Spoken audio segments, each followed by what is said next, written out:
वरिपरि चाहिँ यो चाहिँ कति रमाइलो छ जग्गा। यो जुमसङको रिङ रोड बाटो पछिको भविष्यको बाटो हो। यो चाहिँ नजिकै छ यो नीलगिरी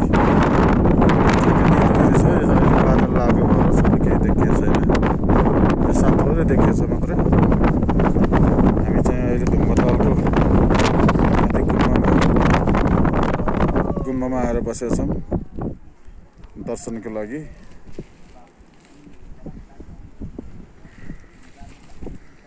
यो चाहिँ पुरानो गुम्बा,